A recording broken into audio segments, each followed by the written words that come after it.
A neighborhood on Madison's far west side remains blocked off tonight as firefighters are still on the scene of a house explosion. This video from Sky 3 shows a look at the damage, the debris field there in the Ice Age Falls neighborhood along High Point Road. The house involved clearly is destroyed, located near South High Point Road and Stratton Way. Firefighters called to that area around 2 this afternoon. Thanks for joining us tonight. This is a story we have been following all day long. And it is still unclear what caused it or if anyone was at home when this happened. We do know a bystander was hurt, but is expected to be okay. A firefighter also suffered minor injuries, but was treated at the scene. Those living nearby were evacuated shortly after the explosion, but are not allowed to stay at their homes tonight. News 3 had multiple reporters on scene within minutes of the explosion. Keely Arthur is hearing from neighbors tonight. And our Chris Gothner has been following this story since it broke this afternoon. He is live once again on Madison's Southwest side with the very latest. Chris? Hi, Eric and Charlotte. Well, officials have pulled back this perimeter somewhat, allowing us a closer look at the scene. Let's step out and let you all take a look at what we can see.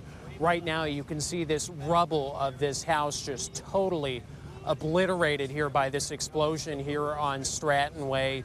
You can see firefighters are still milling about the scene as the investigation continues, really. As you said, they don't know what caused this, and that has neighbors and investigators wondering what did cause it.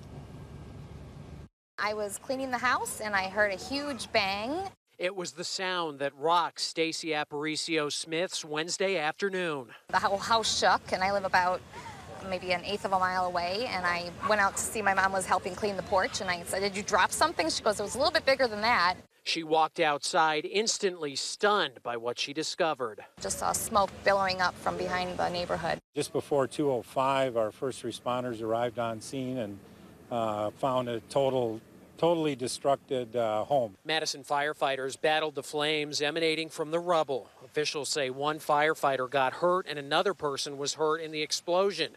Both are expected to be okay. Firefighters still don't know if anyone was inside that Stratton Way house, though, as a search and rescue operation went on alongside the very start of what looks to be a lengthy investigation. They have to work through the process of really piecing back together the house, and they won't do it on scene, but they have to document everything. They have to go through every piece of insulation. Right now, firefighters say people living in 8 nearby homes aren't able to get back in as the investigation continues. No doubt neighbors want to know what caused this to happen, but answers may not come anytime soon. We're a long way from making a determination. Stacy Aparicio Smith wanting answers too, as she looked on at a scene of destruction. This is so sad. This is just awful. Now, important to note, officials say they did make contact with one of the homeowners here of this house here that exploded, but they still don't know at this point if anybody was inside at the time. They are saying that a search and rescue mission is still ongoing. They say that Madison police do say that they are treating this as a criminal investigation until proven otherwise. Now, officials from the state fire marshal's office as well as the ATF are assisting local officials in this investigation. This neighborhood is closed off still right now, and firefighters say it is going to remain closed off for a while, at least overnight into tomorrow, possibly even later. So still no word on when people are going to be able to get back into their homes. Eric, Charlotte. Chris Gothner reporting tonight. Chris, thank you.